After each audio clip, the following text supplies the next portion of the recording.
Merci beaucoup. Du coup, on va démarrer avec une question vraiment qui était la première à venir dans notre tête. C'est comment a germé cette idée de guide. Donc, on va commencer par vous, Sophie, si vous voulez bien. Bonjour. On a lu vraiment avec beaucoup de plaisir votre guide. Alors, à la différence de Tom et Nathan, vous vous êtes attaqué à quand même un plus gros sujet parce que vous êtes parti de 0 à 18 ans. Donc, voilà, c'est un peu un autre angle. Et aujourd'hui, on va vraiment s'intéresser en fait à la partie ado de votre guide.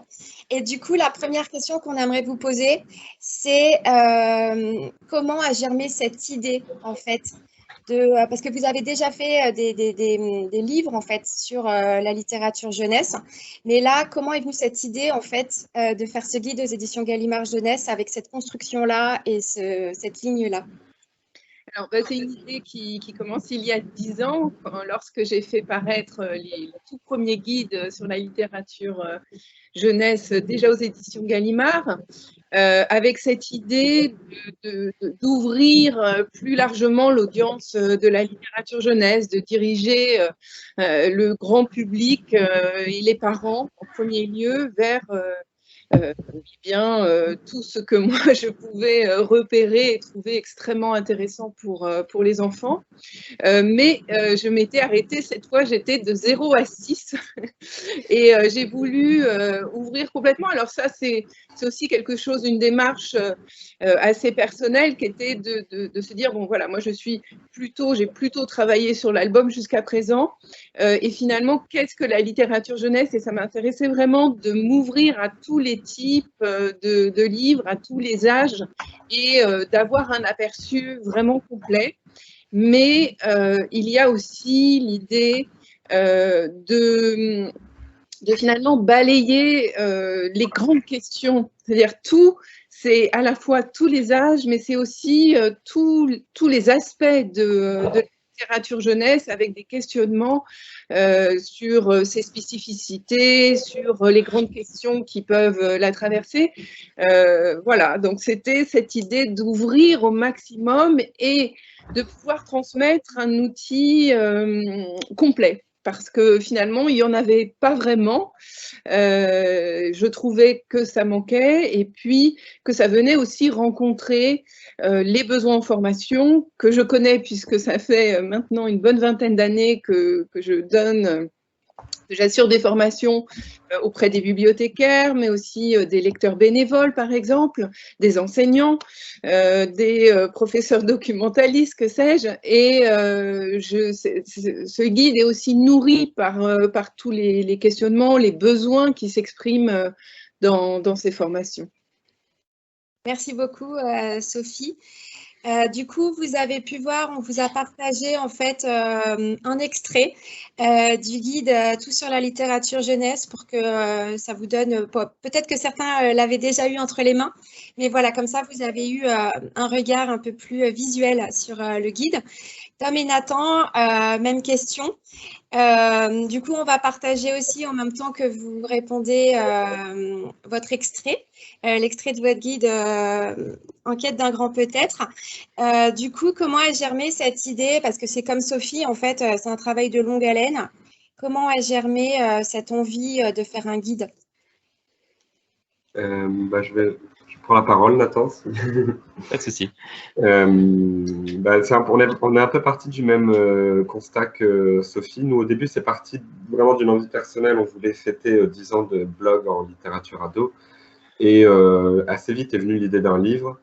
Et en fait, on a voulu faire tout de suite le livre qu'on n'avait pas eu quand on était ado, qu'on n'avait pas eu quand on était étudiant en métier du livre, puis à notre tour professionnel du livre, qui était un guide de littérature ado. Il y avait déjà eu quelques livres en littérature jeunesse, notamment ceux de Sophie. Il y avait eu une ou deux choses sur la littérature ado. On pense à un chercheur qui avait fait un livre sur la littérature young adult. Laurent Bazin. Voilà, j'avais perdu son prénom. Et puis un livre chez Gallimard aussi. Mais voilà, il manquait une vraie petite bible presque de littérature ado.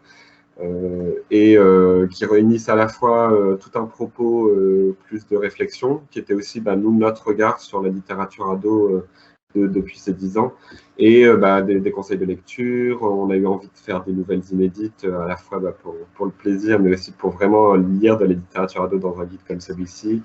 Une sélection de repères, voilà, on a fait des focus sur quelques notions précises. Et puis, une autre chose qui, je pense, nous rapproche de notre démarche avec Sophie, c'est aussi cette ouverture au grand public, parce que dès le début du guide, on a tout fait pour essayer de pas être, s'adresser seulement aux professionnels, qui était quand même évidemment notre public phare, mais aussi le plus possible aux parents et si possible, et là on est content parce qu'on pense qu'on a réussi vu les premiers lecteurs qu'on a rencontrés, aux ados. Et donc ça, c'était une vraie ambition qui nous animait. Donc, Et du coup, pour rebondir, c'est exactement en fait l'enchaînement parfait pour notre deuxième question. Tom, du coup, il y a eu cette envie, mais en matière de construction, on sent qu'il y a toute une réflexion, que ce qui est génial au fur et à mesure qu'on le lit, si on le lit de manière chronologique, c'est qu'en fait, c'est très varié dans les angles. Et du coup, vous avez pas mis tous les portraits ensemble, tous les focus ensemble, et je trouve qu'il y a un super rythme. Et du coup, comment vous est venue cette construction-là? Et du coup, c'est la sous-question qui revient, qui rejoint ce que tu disais. Il y avait aussi les critères de sélection, forcément, de ce que tu allais mettre en avant, mais aussi ta cible initiale. Et tu as un petit peu répondu quand tu parlais de cette idée, voilà, de construction de guide, sur la différence cible initiale et aujourd'hui un petit peu ce que tu ressens dans les lecteurs. Du coup, je me permets de prendre la suite de la réponse, du coup. J'en profite pour dire bonjour à tout le monde. C'est un plaisir d'être là ce matin. Nous, effectivement, au début, même si c'est parti d'une idée de passionnés de cette littérature ado et d'anciens ados, en fait, parce qu'on n'en sort pas depuis si longtemps que ça. Après, on a voulu l'adresser le plus possible à différents publics.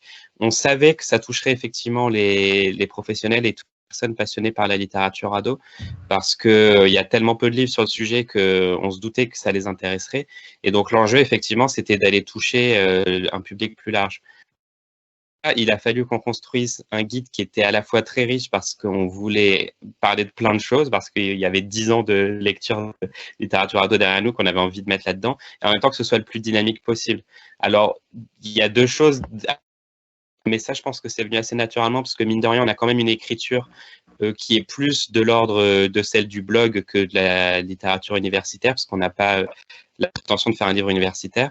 Du coup, je pense que c'est aussi ça qui facilite sa lecture, c'est à mon avis, et la deuxième, c'était dans la mise en page qu'on a effectivement énormément travaillé avec une graphiste qui nous a fait la charte graphique, puis ensuite nous, on le mettant en page au fur et à mesure de son édition.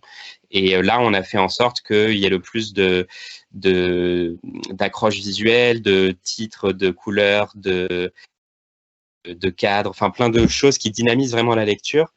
Et la construction du livre a aussi fait que comme on a découpé le propos théorique par des nouvelles, par des focus sur Harry Potter, par exemple, ou sur d'autres sujets, en fait, il y a plein d'entrées différentes. Et donc, toi, tu disais, Stéphanie, qu'en le lisant de manière linéaire, il y a plein de choses qui viennent. Mais en fait, il y a des gens qui rentrent par les nouvelles. Il y en a qui se les gardent par la fin parce que c'est un peu le petit plaisir. Et on s'est dit que c'était un peu ça aussi, c'est que c'est un livre qu'on peut garder sur sa table de chevet. Ceci dit, j'ai un peu le même sentiment avec celui de Sophie, que je pioche. J'ai commencé à lire de manière linéaire et en fait, je le pioche un peu par morceaux. Et après, on a envie, si on veut lire ça, ou d'ailleurs, si on n'a que 5 minutes, on peut plutôt lire 2-3 résumés de livres. Si on a 1 heure devant nous, on peut lire un chapitre entier. Il y avait aussi cette idée de pouvoir y piocher un peu ce qu'on voulait, quoi. Je me permets juste, avant d'interroger Sophie, est-ce que, s'il vous plaît, vous pourriez couper votre caméra, très chère Christelle, Annick et JF, je ne connais pas votre prénom, Jean-François peut-être, si vous pouviez couper votre caméra pour qu'on voit vraiment nos invités en plein écran, ça serait formidable. Merci beaucoup. Du coup, Sophie, même question. c'est peut-être un petit peu, vous avez suivi l'ordre chronologique de l'âge, mais à l'intérieur, et vous abordez tout un tas de réflexions hyper intéressantes. Comment vous avez construit, en fait, comment vous avez articulé le plan? Et pareil, est-ce que la cible de départ que vous aviez est la même que celle que vous pouvez peut-être avoir comme ressenti sur les premiers retours?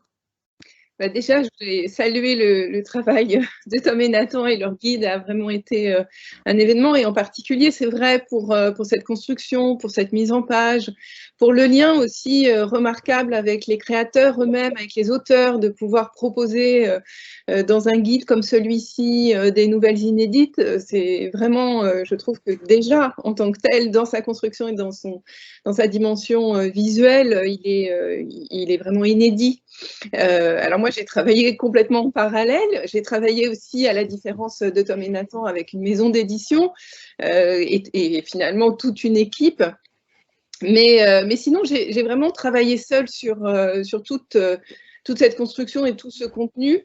Alors, de la même manière, moi, je n'avais pas imaginé forcément une lecture linéaire, c'est-à-dire que ça s'adresse vraiment comme le guide de Tom et Nathan à des publics très différents, c'est-à-dire que j'ai à la fois beaucoup travaillé pour répondre aux attentes des professionnels et en même temps avoir en tête que c'est du grand public et par exemple les bibliothèques idéales sont plutôt destinées à ce grand public.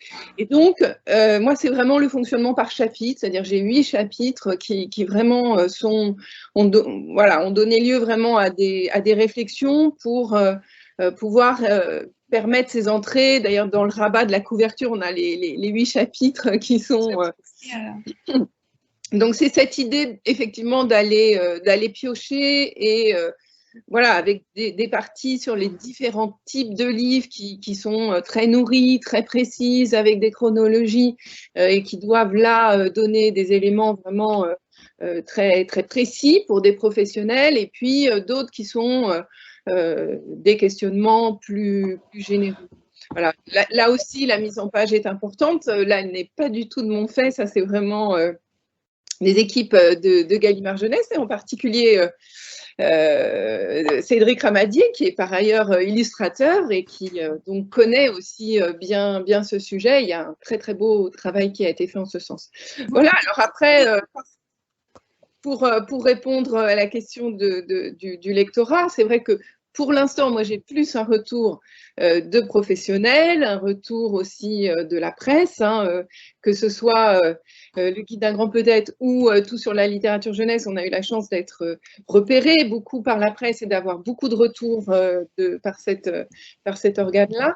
Mais voilà, j'attends encore de voir comment il fonctionne dans le grand public.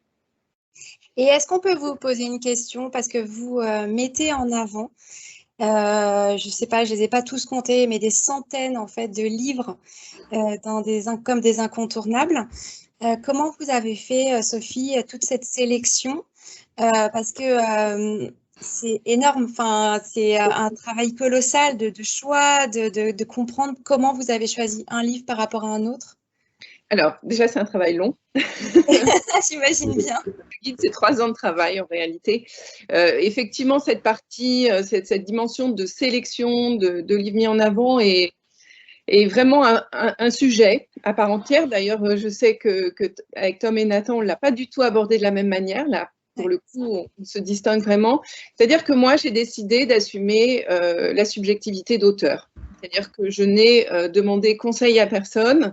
J'ai vraiment travaillé seule. Alors, j'ai beaucoup travaillé parce que, voilà, pour sortir des choses sur le manga ou… Beaucoup lu aussi. Pardon ? Et beaucoup lu aussi. Oui, ouais, bah oui, bien sûr. Donc, oui, j'ai à la fois assumé cette subjectivité de me dire, de toute façon, il n'y aura pas tout ce qui doit être. Il y a à peu près 1000 références dans le guide. Quand on sait qu'on a autour de 15 000 nouveautés par an, de toute façon, il faut abandonner l'idée d'être ou d'être dans une exhaustivité. Donc, assumer sa subjectivité, mais surtout partir, en fait, des préoccupations des lecteurs et vraiment construire. C'est-à-dire, à aucun moment, je me suis dit quels sont les livres qui doivent y être ou quel auteur est absolument incontournable. J'ai vraiment réfléchi âge par âge, thématique par thématique, question par question, les titres qui me semblaient les plus appropriés. Voilà. Alors après, évidemment, la contrepartie, c'est que tout le monde n'y est pas, qu'il y a des manques, qu'il y a des auteurs que j'apprécie, dont j'apprécie énormément le travail, qui par exemple ne vont pas en figurer. Donc c'est un peu aussi une machine à décevoir, mais en tout cas, si on voilà, c'est pas un mouzou, mais en tout cas, j'assume cette idée que je construis des sélections à partir du lectorat. Et puis, ce qui est bien, c'est qu'il y a des livres qui sont mis en avant dans les réflexions, dans les parties un peu analyse. Et ce que j'ai beaucoup aimé, c'est justement les bibliothèques idéales, où il y a à la fois des pages avec des couvertures, mais il y a, pour aller plus loin, ce qui permet en fait de mettre en avant d'autres livres. Voilà, et ça, c'est très, très précieux en fait. Ouais, non, mais bravo, bravo, bravo. Et du coup, Tom et Nathan, c'est la même chose. Vous mettez aussi en avant, en fait, comme Sophie, beaucoup de romans à travers vos analyses, vos réflexions, les parties un peu plus voilà, de recherche. Et vous avez vos incontournables. Donc, Sophie a annoncé que c'était un peu un travail différent. Est-ce que vous pouvez nous expliquer, en fait, comment vous avez construit cette sélection d'incontournables ? Alors oui, c'est un travail un peu différent parce que nous, justement, on voulait construire une liste, pour le coup, qu'on voulait être les 100 incontournables. Et donc, à partir du moment où on choisit ce titre d'incontournable, on avait c'est difficile de le faire complètement subjectivement. Et là, une amie à nous, qui est aussi autrice et éditrice, Julia Teslo, est venue avec nous avec ce projet qui a mené depuis 2 ans dans son blog, où elle faisait établir, grâce à plein d'autres gens, des listes de livres qui ont marqué les 20 dernières années en littérature jeunesse et ado. Et elle est venue avec ça en disant, j'ai cette base de lecture et je pense que on peut en faire quelque chose pour votre guide. Donc là, on a réfléchi ensemble et on est parti de ce principe d'extraire déjà seulement la littérature ado de ces listes qu'elle avait construites sur son blog. Et ensuite, on a fait une immense liste de peut-être 300 ou 400 livres de types de littérature ado qu'on a envoyé à une centaine de professionnels. Et dans cette liste, ces professionnels votaient pour ceux qu'ils considéraient comme être les incontournables. Ça ne voulait pas dire les préférés, justement. C'était d'ailleurs pas forcément des livres qu'on avait lus. Mais par exemple, oui, il y a Harry Potter, Twilight, Hunger Games, parce qu'ils ont évidemment marqué la littérature ado. Et en leur proposant aussi quand même, parce que ça compte, de mettre un peu leur coup de cœur, de dire ceux-là quand même, ils sont vraiment géniaux. Et évidemment de rajouter des livres. Et donc là, on tapé la tête tous les jours en disant mais oui, évidemment, on avait oublié celui-là. Et à la fin, on a eu un peu les mêmes dilemmes, même si pour le coup, c'était, disons, il y a eu, allez, on va dire 90 titres qui sont venus, et ensuite il y en avait peut-être 20 ou 30, et là, il ne restait plus que 10 places, quoi. Donc on a eu des petites tricheries, par exemple dans notre explication de début, on cite un ou deux auteurs qui n'y sont pas, et après évidemment, comme Sophie je pense, on reçoit des mails et des messages de « mais pourquoi il n'y a pas de livre ?» Et évidemment c'est aussi une machine à frustration. Et nous ensuite on a fait pour notre plaisir personnel, on a fait une liste de coups de cœur personnels, donc il y a 100 incontournables, puis je ne sais plus exactement combien de titres, mais peut-être 30 titres de la coup de cœur personnel de Nathan et moi.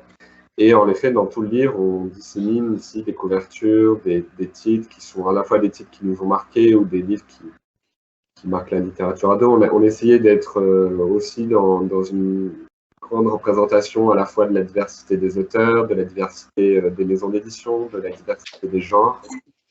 Et voilà, mais c'est beaucoup de choix et évidemment, on pourrait en faire d'autres, mais c'est un peu ce qu'on invite, et c'est quelque chose que je voulais rajouter sur ce que Nathan a dit tout à l'heure aussi, c'est que dans tout notre guide, toute la construction aussi de maquettes est en lien avec le propos qui est d'ouvrir des chemins, d'ouvrir des pistes, de répondre évidemment à quelques questions, mais d'en poser d'autres.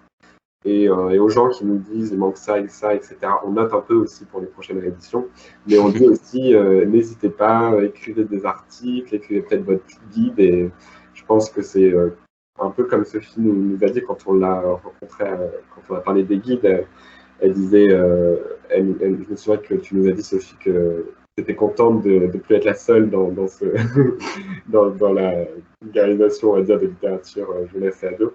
Et c'est un peu ça qu'on essaie de proposer aux gens aussi. En tout cas, on vous félicite. Et moi, personnellement, je tenais quand même à vous dire que j'aurais adoré avoir vos guides quand j'ai commencé à la fac à me spécialiser dans la littérature jeunesse, où on m'a fait comprendre qu'il fallait vraiment que je change d'avis parce que c'était vraiment pas intéressant. Et j'aurais adoré avoir vos guides, voilà, il y a 20 ans quand j'ai commencé. Mais là, je savoure, hein, ça y est, je les ai, merci beaucoup. Ça me permet de réagir, oui, quand tu dis ça, c'est exact. C'est un peu aussi le propos de notre démarche, c'était de faire un livre aussi conséquent et marqueur pour montrer aussi à tous ces gens qui nous disent changer de voie que c'est une vraie littérature. Et on manque justement de livres. Plus on aura une bibliographie comme ça étoffée, plus les gens se rendront compte avec cette vulgarisation, des livres universitaires, des livres qu'il y a beaucoup de choses à en dire, à y réfléchir et que là, ce n'est que des portes ouvertes. En tout cas, merci beaucoup. Alors, juste, on va faire une petite pause, juste, mais restez là. Hein. À la fin de chaque partie, du coup, Charlotte, je t'invite à nous rejoindre. Bonjour, Charlotte.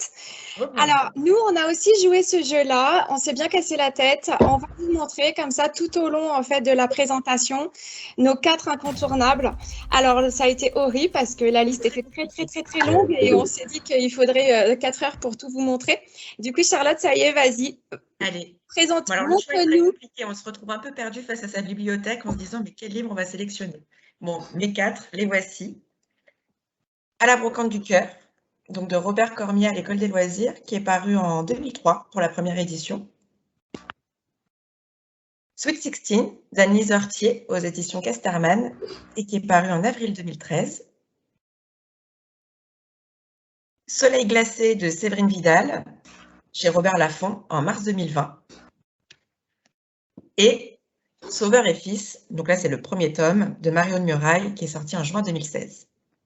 J'ose vous avouer en fait qu'on avait chacune un Marion de Muraille différente dans nos listes et qu'il a fallu choisir. Mais on a choisi Sauveur avec Charlotte. Voilà. Et pour la petite histoire, Anne-Pascale, c'était Oh Boy et moi, c'était La fille du docteur Baudouin. Voilà. Merci Charlotte. De rien. Je vais laisser la parole à Anne-Pascale qui va intervenir sur la deuxième partie. Anne-Pascale, tu es là? Oui, je suis là. Coucou, recoucou. Du coup, je vous laisse la compagnie d'Anne-Pascale pour la deuxième partie et je reviendrai pour la troisième. Alors, chers tous, on a remarqué qu'on va parler un petit peu de l'évolution, tout ça, de la littérature adolescente. Moi, on a remarqué qu'il y avait un écart qui se creusait entre la littérature qu'on lisait quand on était jeune, donc il y a un petit moment pour moi-même et pour plein d'autres gens, j'espère, et la littérature d'aujourd'hui. Il y a des textes vives d'écriture, il y a maintenant, on voit dans les textes publiés des mails, les SMS, etc. Il y a aussi on aborde différents thèmes maintenant qui avaient peut-être pas avant, peut-être moins de descriptions, plus de sujets d'actualité, etc.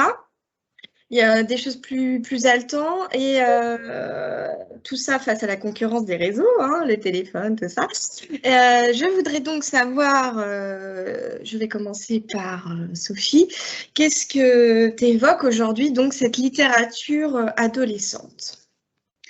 C'est vrai que, alors moi, je ne cacherai pas que je suis d'une autre génération que toi. On est de la même, Sophie, on est de la même.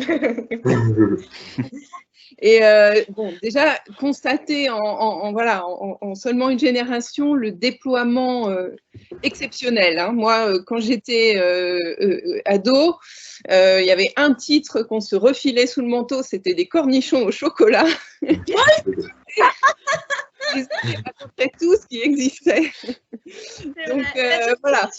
Moi, c'est pareil.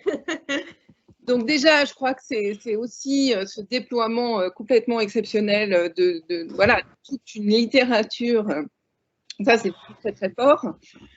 Et qui assume véritablement son public, ce qui est, je trouve, remarquable. Enfin, c'est le sens de la littérature pour ados, c'est-à-dire c'est à la fois le sens et c'est toute la difficulté, c'est-à-dire une littérature qui est adressée. Alors, qu'est-ce que ça veut dire une littérature adressée? C'est une littérature qui vient s'adresser à un public spécifique, donc avec des besoins, des attentes spécifiques. Il y a un âge qui est dans l'émancipation, qui est dans des confrontations avec des sujets de société, qui est aussi dans un goût pour l'imaginaire, dans un goût pour tout un tas de domaines culturels. Donc, moi, ce qui me plaît beaucoup aujourd'hui, déjà dans un premier lieu, c'est cette extraordinaire diversité qu'on trouve dans la littérature ado, pour avoir également, mais là, d'un autre point de vue en tant qu'auteur, un pied dans la littérature générale et être aussi très lectrice de la littérature générale, il est vrai qu'on a peut-être moins, enfin, de manière moins évidente, cette multiplicité de genres, d'orientations, de schémas, de thématiques qui sont complètement assumées dans la littérature. Nathan, Tom, quel est votre ressenti aussi sur cette évolution? Enfin, vous l'avez vécu peut-être, vous avez la chance d'être plus jeune que moi, mais enfin, vous avez eu plein fouet cette explosion de cette littérature. Mais c'est vrai que nous, on était ados année 2000-2010, donc effectivement, on est arrivé, je pense, vraiment à un moment un peu d'âge d'or de la littérature ado, que certains datent aux alentours de 2010, au moment où Twilight, etc. ont explosé, et donc la production également. Et du coup, on a vu effectivement, alors elle était déjà très présente, mais on l'a quand même vu beaucoup évoluer en 10 ans. Et notamment, tu parlais de ces arrivées de mails, de SMS et tout. Je trouve que c'est un des symptômes de l'évolution de la littérature ado, et notamment en termes de créativité et de narration. Je trouve que c'est une littérature qui se prive. Je trouve que c'est une littérature qui se prive rien en termes de narration, en termes d'exploration de genre, et il y a beaucoup d'évolutions littéraires qui arrivent. J'ai l'impression par la littérature ado. On parle par exemple dans Quête d'un grand peut-être du roman en vers, qui est arrivé notamment côté anglo-saxon, mais qui est arrivé en France avec des romans comme Inséparables de Sarah Crossan ou les romans de Clémentine Beauvais. Et je trouve que c'est ce genre d'évolution qui sont vraiment apparus dans la littérature ado. Et après, Sophie parlait beaucoup de littérature adressée. Effectivement, dans le début de son livre, elle en parle beaucoup. Je trouve ça très intéressant parce que c'est aussi ça qui fait que la littérature ado évolue dans ce sens. C'est que les ados sont très connectés aujourd'hui, on le sait, avec les smartphones notamment. Et ce genre de narration par la SMS ou par des formes un peu nouvelles, c'est aussi des choses qui leur parlent, c'est des choses auxquelles ils vont s'identifier. Et moi, je me rappelle qu'ado, quand je lisais des romans qui faisaient comme ça des petits pas de côté dans le texte pour faire interagir d'autres supports, je trouvais ça hyper excitant parce qu'il y avait quelque chose qui nous parlait directement, mais qui aussi réinterrogeait ce que c'est un roman, ce que c'est un livre. Et ça, je trouve ça super intéressant parce que la littérature ado, qui est très marginalisée dans le marché littéraire, elle peut aussi se permettre ça parce que de toute façon, on lui dit que c'est une sous-littérature, donc pourquoi il n'irait pas chercher d'autres idées, quoi. Et moi, je trouve ça chouette. Je me suis peut-être un peu éloigné de la question. Non, c'est une question. Non, c'est vrai ce que tu dis. Et moi, il y avait un truc, j'ai été libraire, bibliothécaire, tout ça, mais il y a une question qui souvent, ou des réflexions, je ne sais pas si vous avez déjà eu aussi, et ce qui a appuyé aussi votre démarche des deux guides, c'est que moi, la phrase typique, c'était moi, à mon époque, il n'y avait pas tout ce choix. Et c'est vrai que... c'est vrai qu'on a l'impression, comme tu as dit, il y a eu une explosion de choix, mais est-ce que ce choix peut encore s'agrandir? Est-ce que vous pensez que c'est l'infini? Parce que voilà, on a eu ces nouveaux codes un peu d'écriture avec, comme tu as dit, voilà, les SMS, les mails et tout ça. Il y a eu des thématiques. Mais est-ce que le choix, vous pensez, tous les trois, que ça peut encore se développer, ça peut encore aller plus loin? Enfin, moi, on aimerait bien peut-être, je ne sais pas, qu'est-ce que vous en pensez? Ce choix à proposer aux ados, peut-il encore, pensez-vous, espérez-vous, se décupler, ou sans cesse se renouveler? Quel est votre avis? Tom, tu veux continuer? Je pense qu'on est à un moment justement où la littérature ado s'est en effet tellement étendue que là, on a une production qui est vraiment conséquente. On est, je pense, de plus en plus par ailleurs dans une vraie reconnaissance de la littérature ado. Et peut-être que celle qu'en pâtit le plus, finalement, c'est plus entre les albums et la littérature ado, c'est les romans jeunesse illustrés. Mais c'est un autre sujet. Et donc, je pense que comme on est dans cette période-là, on est dans une production qui peut-être a atteint un plafond, même dans toute la production de la littéraire. En fait, je pense qu'on est dans une telle surproduction que je n'espère pas que le choix continue de grandir et grandir et grandir. J'espère plutôt qu'on va aller dans, maintenant qu'on a commencé à ouvrir plein de pistes et qu'il y en a d'autres qui s'ouvrent, ça pour le coup c'est chouette, qu'on essaie de mieux choisir. Mais bon, ça c'est un défi plus général à l'édition, je pense. Je pense qu'on est plutôt dans une période où on revient. Alors, dans la littérature ado, j'ai l'impression qu'on revient plus au roman français pour le coup. Parce qu'après les grands succès comme Harry Potter, Hunger Games, depuis quelques années, on n'a pas une tête de proue comme ça qui vient tirer toute la littérature ado. Et du coup, on est revenu on retourne encore plus, je trouve, qu'avant vers les auteurs français. Et donc, peut-être qu'on est plus sensible à encore plus d'innovation. C'est pour ça que Nathan parlait, je pense, de romans en vers, de choses comme ça. Je pense qu'on est dans cette recherche-là. J'espère qu'on va continuer à y être. Et voilà. Donc, je pense pas et j'espère pas que la production va grandir. Par contre, je pense qu'on continue à ouvrir de nouvelles pistes, heureusement, parce que sinon, je pense qu'on s'en irait vite. Et Sophie, Oui, je suis entièrement d'accord avec tu rejoins ce point de vue. Après, moi, c'est vrai que je vois un peu. On parle de livres. C'est vrai que les livres, c'est assez inerte comme matière, mais en même temps, c'est aussi une matière vivante parce qu'elle vit avec des auteurs, des éditeurs, des lecteurs. Et donc, moi, j'ai assez souvent tendance à voir ça comme une sorte d'écosystème. Et donc, oui, on a eu voilà, ce développement qui s'est fait dans tous les sens avec des hybridités comme ça entre différents genres, etc.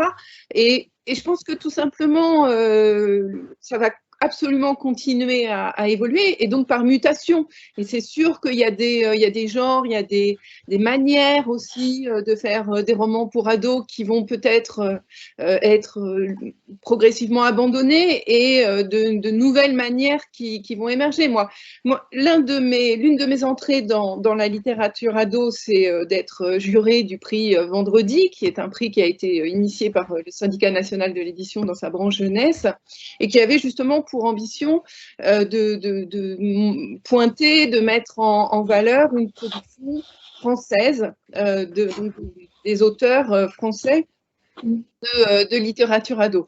Alors, est-ce que c'est le moment?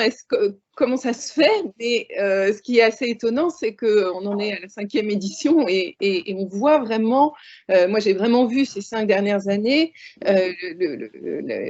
des titres, des romans d'auteurs, en tout cas francophones, qui vraiment prennent une autre dimension.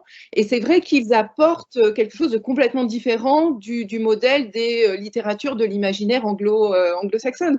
On est vraiment dans quelque chose de... Et ce que je trouve notamment intéressant, on en reparlera peut-être, c'est la question des genres, effectivement. C'est-à-dire qu'on a quelque chose qui devient beaucoup plus... enfin, qui a un rapport à la fois au littéraire et au genre qui est en train, là aussi, d'évoluer. Et si je peux me permettre d'ajouter quelque chose, c'est vrai que nous, pendant qu'on écrivait le livre, donc on rencontré beaucoup de professionnels dont on a fait des portraits dans le livre parce que ça nous semblait important de mettre en avant les personnes qui font la littérature ado. Et c'est vrai qu'une des choses qui nous a frappé, c'est qu'on leur demandait à chaque fois, nous a frappé en même temps, on le savait, mais on leur demandait à chaque fois quel était un peu le roman qui avait marqué leur parcours, notamment en tant qu'ado.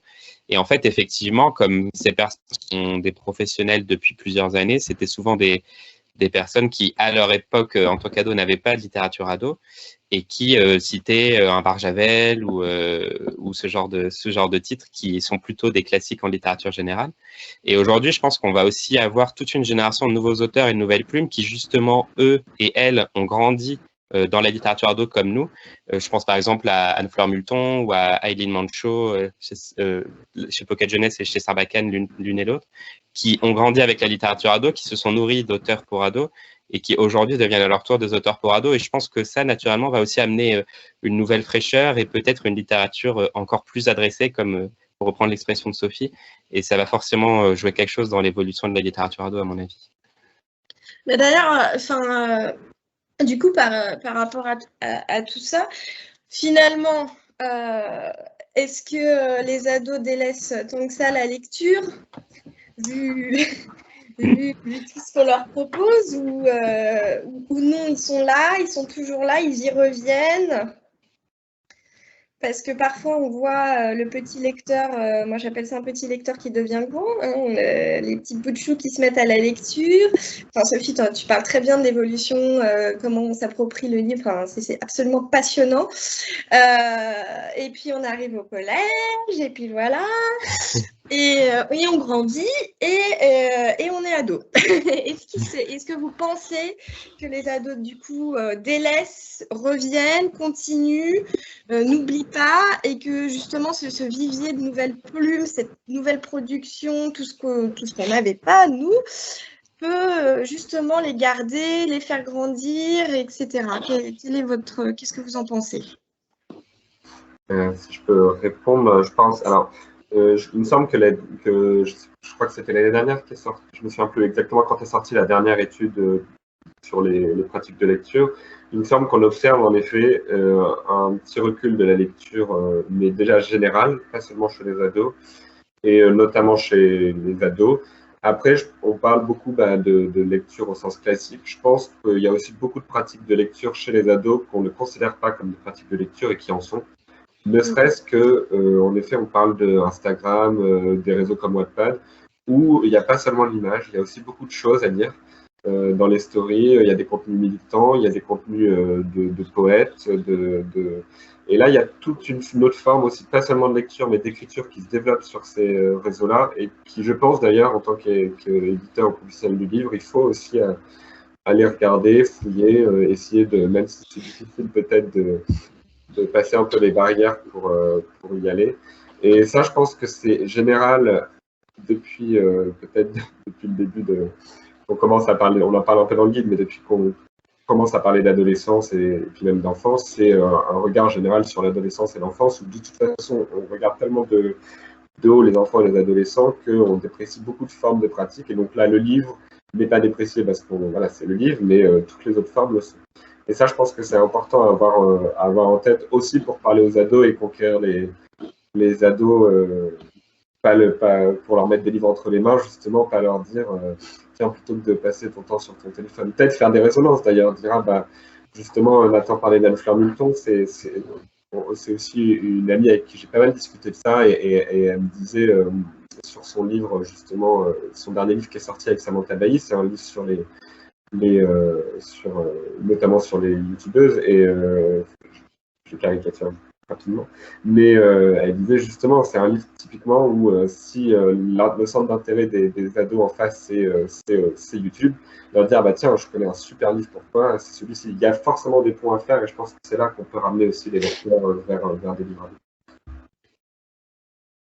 Oui, ce qu'il y a, c'est que je crois, tu le disais en substance, Tom, c'est que en s'agissant des adolescents, contrairement aux enfants, enfin la lecture, sur les questions de lecture, la littérature ado est quand même, de la part des prescripteurs, très très marquée par une sorte d'angoisse, qui est l'angoisse du décrochage, ils lisent pas assez, etc. Ce sont des questions qu'on pose pas du tout de cette manière pour l'enfance et qui est très très spécifique aux ados. Et cette angoisse, elle génère comme ça des crispations, des aveuglements que tu décrivais très très bien, Tom, sur les pratiques de lecture. Et moi, je crois qu'on a tout intérêt à vraiment desserrer le nœud de ces angoisses pour justement parler davantage de littérature avec les ados plutôt que de lecture. Et moi, j'ai tellement entendu, ah oui, mais il faut absolument tel ou tel type de livre parce que sinon ils vont décrocher, sinon ils ne vont plus lire, etc. Voilà. Donc après, c'est un fait, à la fois les smartphones, à la fois les séries Netflix, etc., prennent de plus en plus d'espace chez les ados et chez les adultes aussi, il faut le rappeler.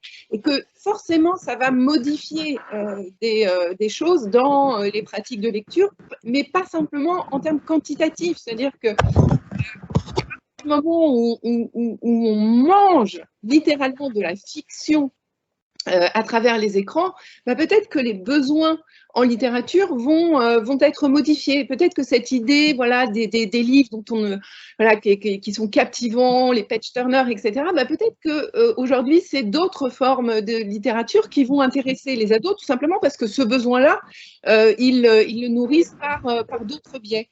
Donc, c'est être en capacité de s'interroger sur les besoins, toujours, puisque c'est de là qu'on part, mais voilà, à la fois comprendre quel est l'éventail des ressources culturelles auxquelles les ados ont accès et qui les intéressent, et voilà, peut-être s'angoisser un peu moins sur le temps, sur le nombre de livres lus, mais réfléchir à une offre, hein, parce que c'est ça aussi, c'est-à-dire c'est ce que tu disais, c'est-à-dire leur suggérer des choses, leur proposer des choses qui vont avoir une pertinence dans ce paysage culturel et médiatique global. Oui, surtout que ça existe, donc perdre son énergie à lutter contre quelque chose qui est beaucoup plus grand que nous, en effet. Alors, j'ai dû faire, en lectrice, j'ai aussi fait difficilement mon petit choix des incontournables de ma bibliothèque. Je n'avais plus les cornichons, je suis désolée. Hein. Ça a été très dur. Du coup, moi, j'ai sélectionné la déclaration qui a eu une première édition chez Naïve en 2007 et qui a heureusement, merci, été retrouvée chez Helium. C'est un livre vraiment passionnant. Là, c'est La messagère de l'au-delà, de Marie Hooper. Donc, voilà, c'est une vieille édition Panama, voilà, qui s'est retrouvée en 2008, voilà, et qui a été republiée, merci encore chez les grandes personnes. Donc là, vous avez un truc vintage, hein, Panama, voilà. Mon gros coup de cœur, parce que j'adore la littérature anglaise, c'est Le Château de Cassandra. De Dodie Smith, première publication chez Gallimard Jeunesse en 2005, publication en page 2015, voilà. Et je ne l'ai pas, mais j'ai la nouvelle version comme tout le monde. Mais voilà, moi, Anne les Green Gables, première publication Bibliothèque verte en 1964, je ne l'ai plus. Mais c'est c'était la première traduction. Donc maintenant, il y a eu une grande effervescence sur cette saga qui, moi, m'a marquée quand j'étais jeune. Donc voilà, maintenant, voilà. Et chez Toussaint l'ouverture depuis 2020, voilà. C'était la petite pause de mes lectures. Merci et je vais laisser la parole à Stéphanie qui reprend pour notre troisième partie. À tout de suite. Merci Anne. Merci. Du coup, vous avez exploré deux pistes qui me semblent hyper intéressantes sur lesquelles j'aimerais bien revenir. Sophie, tu as commencé à parler des genres. Le fait que dans cette richesse de la littérature ado, en fait, ce qui est génial, c'est que ça mêle tout, ça brasse tout. On peut très bien avoir du polar, de la fantaisie, de l'imaginaire, du réaliste, on peut avoir des croisés, on peut avoir de l'Uchronie, on peut avoir... Enfin, c'est tellement riche. Et en plus, des fois, dans certains romans, il y a plusieurs genres et je trouve ça encore plus pertinent. Du coup, j'aimerais beaucoup revenir sur ça parce qu'il me semble que ça apporte justement cette fraîcheur à cette littérature. Et après, on reviendra un peu sur la lecture parce que j'avais d'autres questions pour vous plus précises. Sophie, si tu veux bien nous parler un petit peu de toute cette richesse de genre. Alors, c'est vrai déjà que c'est une littérature qui a été qui est encore aujourd'hui très marquée d'une entrée par genre. C'est-à-dire qu'on a des lecteurs de genre très, très précis, très connaisseurs d'ailleurs souvent, et qui plébiscitent cette entrée par genre. Mais ce qui apparaît de plus en plus, à mon sens, c'est effectivement la possibilité d'être dans des genres hybrides. Mais aussi, ce que je trouve assez intéressant, c'est finalement la capacité de ce qu'on pourrait appeler en littérature générale la littérature blanche, c'est-à-dire qui s'extrait d'un genre particulier, mais qui justement va s'hybrider ou va chercher des liens de manière beaucoup plus spontanée, je pense, aussi assumée qu'en littérature générale. Même si on voit là aussi le phénomène se développer, par exemple, avec un Laurent Mauvigné qui va traiter du thriller, mais à la Laurent Mauvigné, quoi, avec toujours son écriture. Et ça, on le voit de plus en plus. Moi, c'est vraiment une des dimensions de la littérature ado qui m'intéresse beaucoup.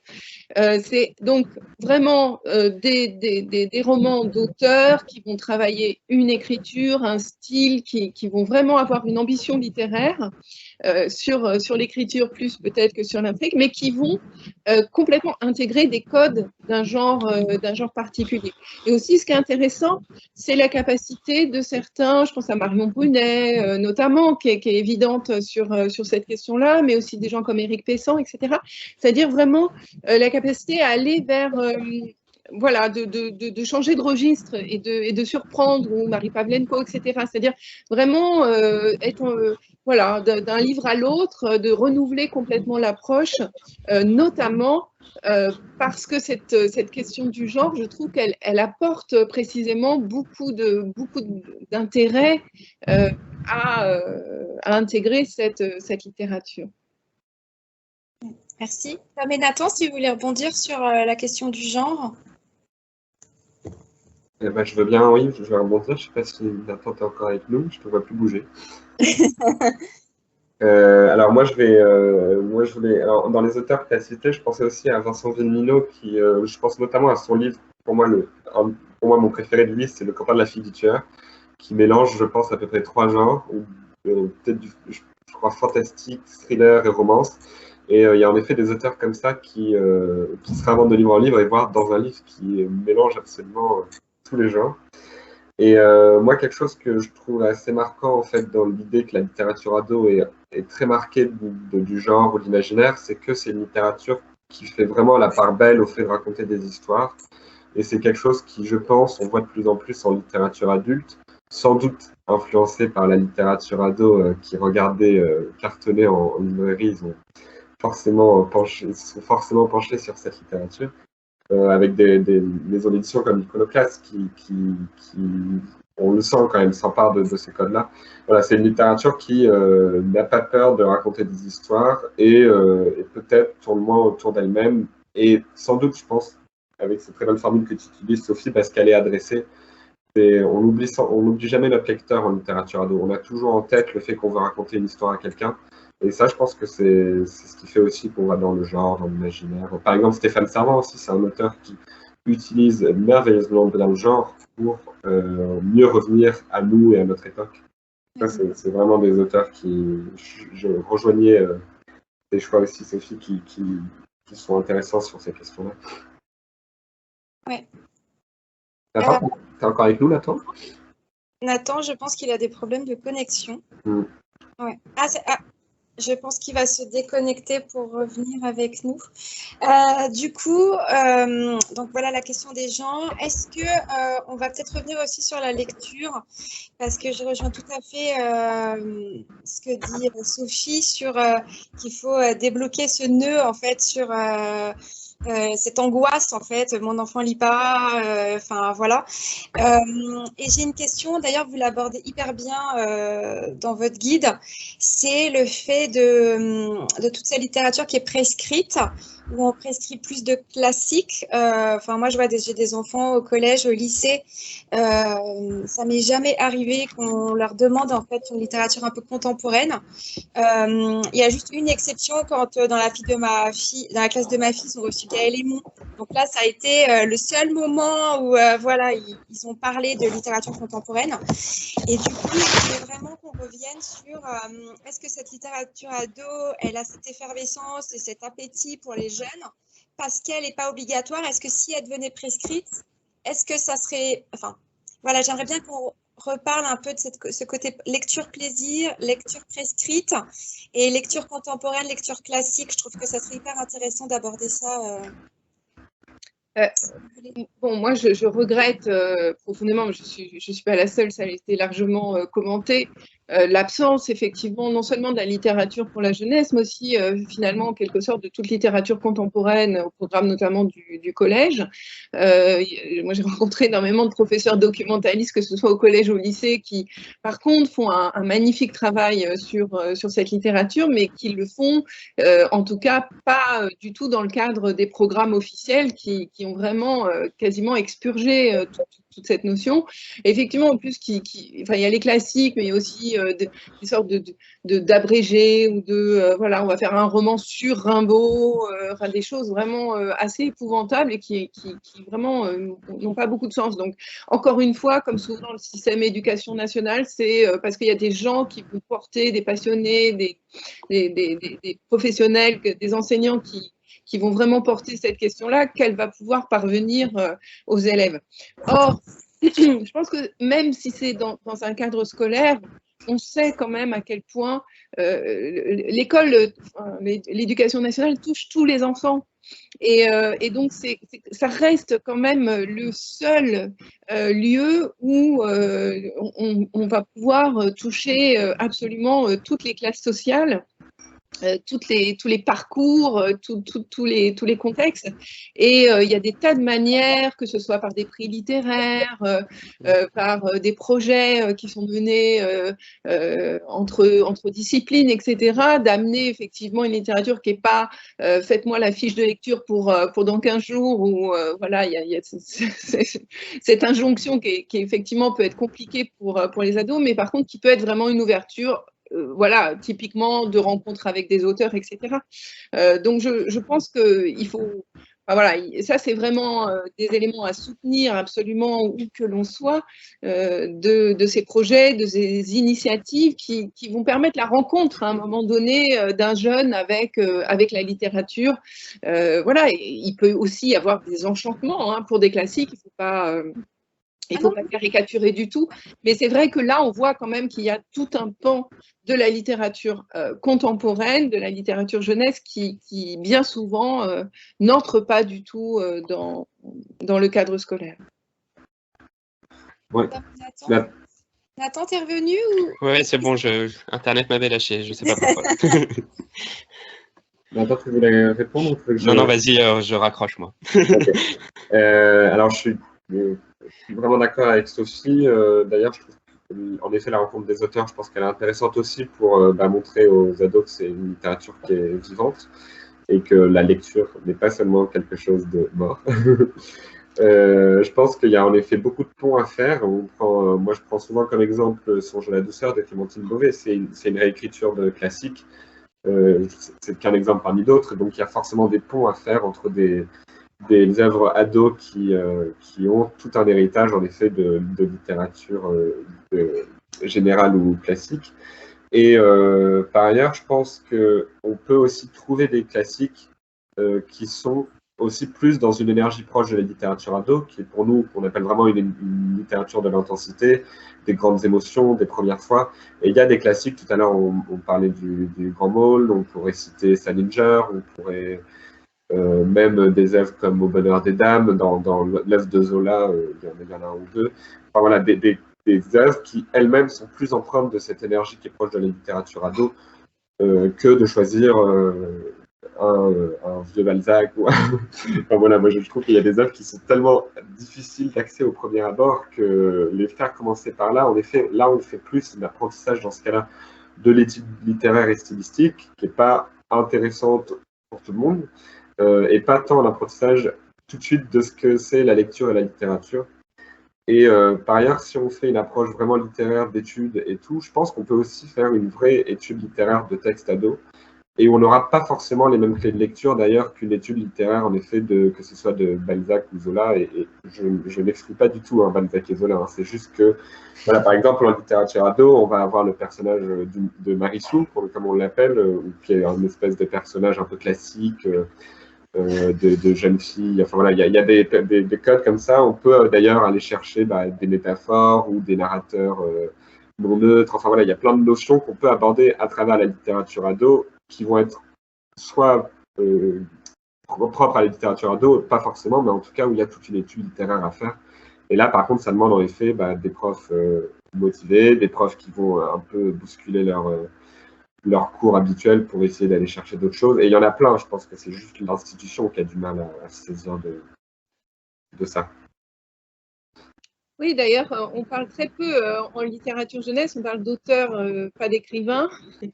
On parle d'intrigue, peu de style. Donc, je suis complètement d'accord avec ce que vient de dire Tom, c'est-à-dire d'assumer une approche littéraire, et ça ne veut pas du tout dire quelque chose de barbant, d'élitiste ou d'exigeant, mais regarder, considérer aussi cette inventivité formelle que l'on trouve dans la littérature ado, et ça, on le fait avec une approche littéraire, mais c'est vrai qu'il y a voilà, cette idée un peu de où moi je le sens beaucoup, y compris chez les médiateurs, les prescripteurs, cette idée que oui, enfin, faut pas que ça soit trop, voilà, trop écrit, de manière trop sophistiquée ou trop littéraire parce qu'on va les perdre, etc. Alors que quand on travaille, quand on rencontre les lecteurs ados, on se rend compte bien au contraire qu'ils peuvent être d'ailleurs d'une hypersensibilité à la question de l'écriture et du style. Les romans verts que vous avez cités toutes les deux rentrent vraiment, on voit l'intérêt qu'ils peuvent poser. On peut regarder aussi, ne serait-ce que la dernière pépite du Salon de Montreuil, où il y a une sélection pour les ados avec des romans vraiment hyper, qui marchent très fort, qui sont vraiment des références qui ont déjà fait leur preuve en librairie. Et puis, le jury de lecteurs qui va chercher chez Doucet de la prose poétique. Donc, il nous le montre. Il suffit voilà, d'oser. Mais je crois que précisément, il y a une attente aussi des ados sur des écritures. Ouais. Ouais. Et pour continuer, une question qui nous semblait hyper importante, c'est les frontières. En fait, la littérature ado, elle explose, elle rayonne, mais il y a des problématiques qui se posent, notamment, il y en a plein qui ne sont pas forcément d'accord sur la tranche d'âge. Beaucoup veulent isoler absolument jeunes ados, jeunes adultes. Il y a il y a ceux qui veulent ne pas surtout employer young adult, mais trouver un autre terme. Du coup, pour vous, la littérature ado, c'est à partir de quel âge? Et est-ce que c'est vraiment important de dire à partir de tel âge, vu la différence de maturité des enfants? Enfin, qu'est-ce que vous pensez justement de cette frontière par rapport à l'âge? C'est vrai que la frontière de l'âge, elle est hyper compliquée. Je pense qu'on se l'est tous les trois posé en écrivant le livre, d'autant plus Sophie qui découvre vraiment les bibliothèques idéales en tranche d'âge. Et nous, c'est une question qu'on s'est beaucoup posée dans la partie des incontournables parce que on a mis donc un petit code pour conseiller des livres, alors, je sais pas, avec des petites lampes torches. Et on ne voulait pas mettre d'âge parce qu'on sait justement que ça peut être stigmatisant pour un enfant. Pour un ado, d'autant plus, si le livre, je crois que Sophie le dit dans son livre, si on y a marqué à partir de 8 ans et qu'on le donne à un ado, il n'aura pas envie de le lire. Et en même temps, on met à partir de 13 ans, il y a peut-être un lecteur plus jeune qui aurait aimé le lire et qui ne le lira pas parce qu'il aura peur que ce ne soit pas pour lui. Et on sait aussi que l'adolescence est un âge qui ne commence pas au même âge pour tout le monde et qui ne finit pas au même âge pour tout le monde. Et qui d'autant plus, aujourd'hui, on est dans une société où l'adolescence est de plus en plus longue, avec les études qui sont de plus en plus longues, parfois on quitte la famille de plus en plus tard. Du coup, c'est aussi un âge qui est vraiment très fluctuant et je pense que c'est ça qui rend très compliqué la chose. Donc là, on a choisi de mettre ces lampes torches approche pour que ce soit plus en termes de niveau de lecture qu'en termes d'âge, parce qu'on n'a pas les mêmes sensibilités aux thématiques. Il y a des lecteurs qui sont plus sensibles que d'autres, par exemple à la violence, aux questions de la sexualité, ce genre de choses. Il y a aussi des lecteurs qui, stylistiquement, sont plus sensibles aussi à des textes plus simples ou des textes plus complexes. Donc, on a plutôt essayé de faire ça, même si, bon, bah, ces lampes torches restent, mine de rien, assez subjectives aussi. C'est encore une fois des choix. Et après, sur les frontières d'âge d'un point de vue éditorial, ça aussi, c'est une question pas évidente qu'on a essayé de cerner un peu avec des chapitres sur la littérature young adulte, parce qu'il y a à ce moment-là quand même une des questions commerciales qui rentre en jeu, qui est que les éditeurs essayent de mettre des livres dans des collections, dans des cases, dans des tranches d'âge, aussi pour faciliter justement, je pense que toutes les personnes qui sont là aujourd'hui seraient plus à même d'en parler, pour faciliter le travail des bibliothécaires et peut-être plus des libraires qui reçoivent des centaines de nouveautés et qui doivent les mettre dans des rayons sans forcément tous les connaître. Donc je pense qu'il y a aussi ça qui rentre en jeu et qui complique un peu la situation, quoi. Et après je lâche la parole, mais je voulais quand même ajouter quelque chose, c'est que je pense que des fois, on dramatise trop aussi les livres difficiles. Là, je pense plus en termes de thématiques, alors que les ados, bon, déjà aujourd'hui, les ados sont très exposés à des choses difficiles comme la violence et la sexualité sur les réseaux sociaux. Donc, autant leur mettre des livres qui parlent de ces sujets-là plutôt que de les en priver. Et il ne faut pas avoir peur aussi de... Moi, je pense que les lectures les plus marquantes que j'ai faites jeune ou ado étaient aussi des lectures difficiles. Je pense par exemple à Entre chien et loup de Malory Blackman, que j'ai lu à mon avis assez jeune et qui, je crois, je ne l'ai pas relu depuis, mais est assez violent, mais il m'a vraiment profondément marqué. Et il y a des livres que je lis aujourd'hui adulte et que je me dis, c'est quand même compliqué pour des jeunes et tout. Et ensuite, je me dis, non, mais ne te mets pas cette barrière-là, Nathan, parce que rappelle-toi, ado, toi, les livres difficiles, c'est aussi ceux qui te marquaient. Et ça, sans doute que Sophie serait plus à même d'en parler, mais en plus, on sait très bien que la peur dans les livres pour enfants est hyper importante dans le développement psychologique, psychique. Donc, je pense qu'il ne faut pas oublier ça aussi, quoi. Je te laisse la parole, Sophie, si tu veux ajouter quelque chose. Oui, bon, après, moi, c'est clair que je suis en pleine contradiction sur cette question des âges, parce qu'à la fois, je fais l'intro en disant faut pas trop tenir compte. Et puis, je vais illustrer par âge, tout simplement, parce que vous l'avez très bien dit, tout cela est quand même éminemment personnel et donner un cadre trop précis à une lecture est bien entendu un non-sens, ou en tout cas une chose trappe. Mais en même temps, moi, j'ai cette ambition de m'adresser au grand public, lequel fonctionne à partir de cas précis. Mon fils, ma fille, à tel âge. Donc, à cet âge-là, qu'est-ce que je vais lui proposer? Et voilà pourquoi moi, j'organise quand même en âge, voilà, en donnant de multiples avertissements et précautions, mais aussi parce que j'assume, je disais tout à l'heure, de partir du lecteur, c'est-à-dire de me dire, voilà, pour un lecteur de 12, 13 ou 14 ans, qu'est-ce qu'on peut proposer? Voilà, c'est toujours très, très délicat ces questions. Mais alors, vraiment, je voudrais appuyer ce que disait Tom sur cette question de l'âge, parce que ça me semble essentiel, c'est-à-dire qu'il y a, et ça, d'ailleurs aussi avec les enfants, j'arrête pas de le dire, c'est-à-dire les enfants, les jeunes sont plongés dans un monde complexe, de plus en plus médiatisé, avec des accès personnels et intimes qui échappent à tout le monde. Il faut arrêter de croire qu'on va contrôler quoi que ce soit de ce qu'ils voient sur Internet ou sur les smartphones. Et donc, il est urgent d'avoir des livres qui vont leur apporter une vision bienveillante, réfléchie sur tout un tas de sujets. Alors moi, vraiment, je trouve que la question en ce moment, c'est vraiment ce qui me passionne et ce qui me mobilise, c'est par exemple la question de la sexualité.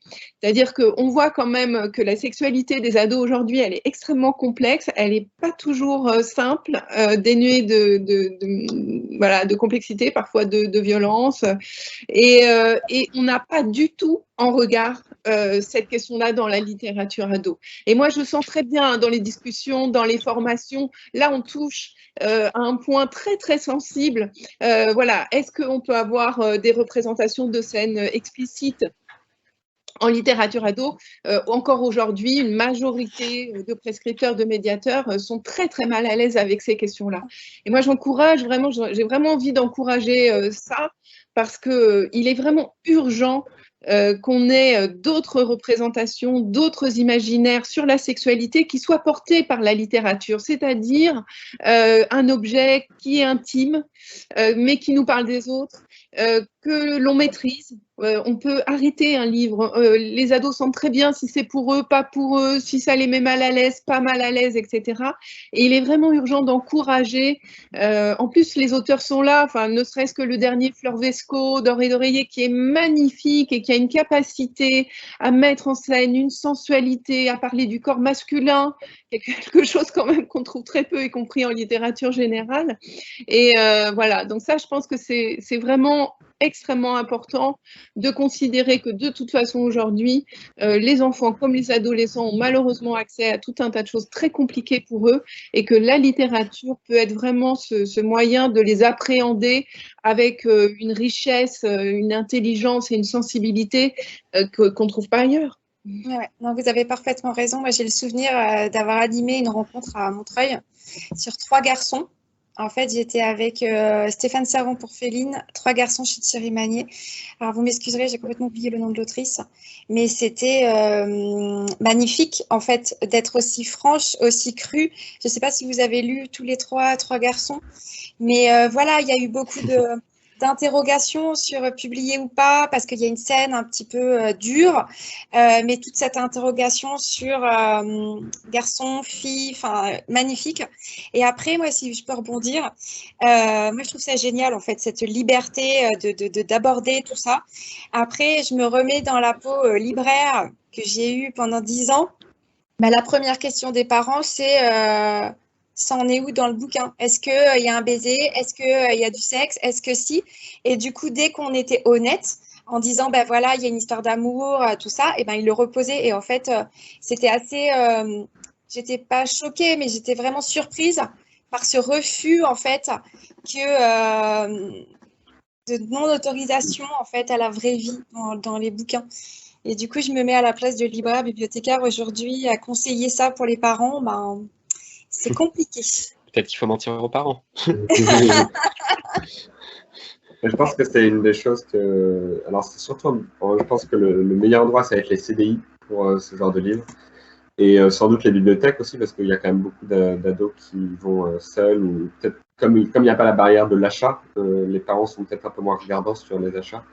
Et une des choses brillantes qu'a fait, je trouve, Thierry Magnier sur sa collection littéraire, dont on n'a pas parlé, L'Ardeur, Ah oui, une collection de romans érotiques pour ados.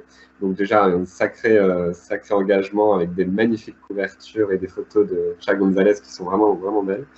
Et c'est que derrière les livres, ils ont mis à partir de 15 ans, je crois.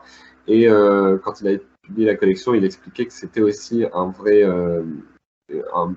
une limite d'âge provocatrice, parce que évidemment que les ados qui voient à partir de 15 ans et qui ont 14 ans, ils vont aller attraper ce livre, parce que si ça leur est interdit, meilleure raison d'y aller. Moi, je me souviens très bien que le seul livre que j'ai emprunté, et d'ailleurs jamais lu au CDI, mais que j'avais emprunté, c'est le seul livre qu'on m'avait interdit. J'ai été l'emprunter dès que la documentaliste a eu le dos tourné. Et je ne l'ai même pas lu après, mais je pense que j'avais passé une fois la petite... c'était ma manière de me rebeller à l'époque. Et je pense que c'était une des choses intéressantes qu'ils ont fait. Et je voulais juste ajouter autre chose, c'est que dans tout ce que je rejoignais tout ce qu'a dit Sophie, et pour moi sur le sujet, il faut lire le très beau Qui a peur de la littérature ado de Annie Roland chez Thierry Magnier, qui est un livre sur les questions du tabou et donc notamment de la sexualité. Et je vous conseille vraiment ça a été pour moi une des lectures phares sur la question du tabou de la sexualité. Alors, je voudrais juste très rapidement rebondir sur ce que vient de dire Tom, en signalant justement dans la collection L'Ardeur, parce que je l'ai lu il y a très peu de temps, le livre de Rémi Giordano, Les premiers plans, qui est vraiment excellent sur le début de la vie sexuelle d'un jeune garçon et sur les premiers plans, donc à la fois parce qu'il y a une évocation cinématographique, mais aussi les premières amours homosexuels et avec là aussi une description, une sensualité absolument magnifique. Alors, j'ai quelques réserves sur ce livre d'écriture, mais voilà, qu'un très très beau texte qui amène quelque chose qu'on a peu vu, qui est peu assumé. Donc c'est vrai que cette collection est très très prometteuse. Ouais. Moi, j'avais une petite question. Est-ce que vous pensez que les parents peuvent brider les ados dans leur envie justement d'aller sur des lectures qui, eux, c'est pas politiquement correct, c'est pas un truc que tu vas lire à ton âge parce qu'il faut lire ci, ça. Est-ce que vous pensez que les parents, on fait tout génialement pour le bien-être de nos enfants, enfin, forcément, peuvent être aussi des freins pour ces ados qui aimeraient ou qui ont envie de lire des choses qui ne vont pas forcément se voir tout de suite sur une table de librairie ou est-ce que vous pensez que les parents peuvent être un frein, en fait, parfois, à laisser les ados, les grands choisir eux-mêmes ce qu'ils ont envie de lire parce que les parents ont leur idée préconçue ou justement, mais bon, en lisant vos guides, ils vont peut-être se libérer et aller sur d'autres pistes, mais est-ce que vous pensez qu'il y a ce côté un peu parental qui peut être un peu compliqué pour les jeunes, en fait? Je parle plus pour entre 12 et 14 ans, parce que 15 ans, je pense on est grand, mais est-ce que vous avez un avis sur la question ou pas? Oui, je pense qu'on a tous les trois un avis, je sais pas. Vas-y, Sophie, vas-y. Non, c'est évident, bien sûr que c'est évident. Ce qui fait le sens de la littérature ado, c'est d'offrir, enfin, je veux dire, l'adolescence, c'est la capacité à s'émanciper de ses parents et donc à aller voir d'autres modèles, d'autres cultures et le roman pour ça est extraordinaire parce que c'est à la fois, je le disais tout à l'heure, c'est-à-dire c'est à la fois extrêmement intime, donc ça ne regarde que moi, c'est ma lecture, et en même temps c'est une porte ouverte sur d'autres schémas intellectuels, éducatifs, d'autres milieux. Donc c'est absolument essentiel. Et effectivement, mais même, je dirais, pour les albums, hein, on rencontre la même difficulté, des choses extraordinaires dont on voit que ça ne plaît pas aux parents et les parents font barrière. Christophe Honoré a écrit des très belles choses aussi là-dessus. Donc c'est sûr que c'est très délicat parce que l'idée n'est pas d'aller contre l'éducation des parents, mais en revanche de soutenir des adolescents qui ont envie d'autres registres et d'autres schémas parce que c'est le propre de l'adolescence que de s'émanciper. Oui, d'ailleurs, je pense qu'on va avoir même un effet inverse de, à mon avis, s'il y a des parents très ouverts qui veulent proposer ces livres-là aux ados, pareil, les ados vont dire tu vas pas me donner ça à lire. Et évidemment, l'émancipation, elle est aussi là, donc peut-être que là aussi, il y a des choses des livres à laisser traîner, des choses à suggérer, de le faire un peu d'une manière un peu pas frontale, justement, pour leur faire confiance. Et une question, moi, qui m'interpelle, c'est on voit beaucoup d'ados qui adorent les séries. Donc, bien sûr, ils regardent des séries sur Netflix et tout ça, mais ils ont vraiment une appétence, en fait, pour les séries, pour quand il y a 8 tomes qui s'enchaînent, 9 tomes qui s'enchaînent, enfin, quand on voit La Guerre des Clans, par exemple, ou même d'autres trilogies avec des anti-trilogies, des suites de trilogies, tout ça. Est-ce que comment on arrive à faire sortir en fait ces ados de ces séries et d'aller justement explorer d'autres sujets, d'autres genres? Il y a des ados qui n'aiment que le fantastique, il y a des ados qui n'aiment que le polar. Après, c'est génial parce qu'ils lisent. Et des fois, on a tellement envie de leur faire découvrir autre chose, d'autres auteurs. Est-ce que vous avez déjà repéré ça dans vos pratiques? C'est ce que tu disais tout à l'heure, Sophie, je pense, et que je trouve très intéressant, c'est cette notion de la série répond à un besoin particulier qui, pour moi, et je l'identifie dans mes propres pratiques, est la zone de confort. Et typiquement, c'est la difficulté, je trouve, à sortir d'une série de livres, d'une série télévisuelle, où on s'est attaché à des personnages, où c'était plus facile quand on n'a pas forcément la tête à faire un effort intellectuel plus fort, de se dire qu'on va retrouver voilà, cette espèce de cocon-là. Et je pense qu'il ne faut surtout pas forcer à sortir de tout ça. Et qu'en effet, l'idée est toujours de faire des ponts, ou des portes de sortie ou de faire d'autres propositions, tout en reconnaissant l'intérêt pour ces lecteurs de ce qu'ils lisent déjà et de ce qu'ils aiment déjà. Après, je pense qu'il y a en effet des points à faire. On parlait tout à l'heure des genres qui vont un peu sur des auteurs qui vont un peu d'un genre à l'autre, ou des livres qui mélangent plusieurs genres. Je pense que c'est là les meilleurs. Je pense qu'il faut toujours partir des ados. Il faut être à l'écoute et essayer de. Voilà. Après, s'ils n'écoutent pas d'autres propositions, c'est vraiment, je pense qu'il ne faut vraiment pas forcer. Mais dire, essaye de lire ça, ce genre de choses. Et je pense que donc, pour ajouter sur cette question de proposer d'autres choses, une des choses qui est intéressante, je pense, c'est la lecture à voix haute. Et c'est peut-être un des biais pour aborder d'autres lectures peut-être différentes, plus difficiles, plus exigeantes ou qui sortent vraiment des sentiers battus. C'est lire un chapitre aux ados, donc que ce soit en classe, que ce soit à la bibliothèque, que ce soit de parents-enfants. Parce qu'on oublie vachement ça quand on grandit, la lecture à voix haute, alors qu'en fait, même à l'âge adulte, tout le monde adore entendre des histoires. Et ça permet peut-être de faire une entrée un peu plus facile dans un livre. Et il suffit de s'arrêter, je sais pas, au bon moment, à la fin d'un chapitre, un petit moment où il y a un cliffhanger, comme on dit. Donc, et là, l'ado, il va s'en ressaisir après, je pense. Je ne sais pas si vous vous souvenez, ça m'avait complètement frappée, je ne sais plus du tout quand c'était, peut-être l'année dernière. Sur les réseaux, j'étais tombée sur une vidéo de Clémentine Beauvais. En fait, elle expliquait qu'elle avait fait une rencontre, je ne sais plus, au lycée avec une seconde ou une première, que c'était un peu dur. Elle ramait, enfin, ils n'avaient pas l'air forcément réjouis de sa présence. Et à un moment, elle racontait, je ne sais pas si vous avez vu cette vidéo, et elle raconte en fait qu'elle a sorti le livre qui était dans son sac. Et en fait, elle a commencé à le lire en mettant le ton comme elle sait le faire, tout ça. Et du coup, il y a une sorte de... Elle disait qu'il y avait une sorte de magie qui avait opéré. Et limite, ils n'avaient même plus envie qu'elle s'arrête, en fait. Et j'avais trouvé ça fabuleux, en fait, c'est ce retour d'expérience pour rappeler que oui, on raconte des histoires aux enfants quand ils sont petits, avant le CP, tout ça, mais qu'est-ce qu'il faut... Enfin, il faut vraiment continuer. Après, ils veulent ou pas à certains moments, mais c'est tellement magique, en fait. Et je sais pas si, voilà, ça m'a fait penser à cette vidéo. Elle est assez courte, mais elle raconte juste ça et j'avais trouvé ça génial, en fait. C'est clairement oui, c'est ces propos-là que j'avais en tête aussi. Et dans ces expériences un peu intéressantes, moi, je pense à ce qu'avait fait Pocket Jeunesse. Je sais pas si c'est encore en ligne. Quand ils avaient fait leur livre Et si on chantait, un cadavre exquis avec plein d'auteurs jeunesse, ils avaient fait lire chaque chapitre ou presque par l'auteur qui l'avait écrit. Et moi, donc, j'ai lu ce livre-là par ce podcast qu'il y avait toutes les semaines pendant le confinement.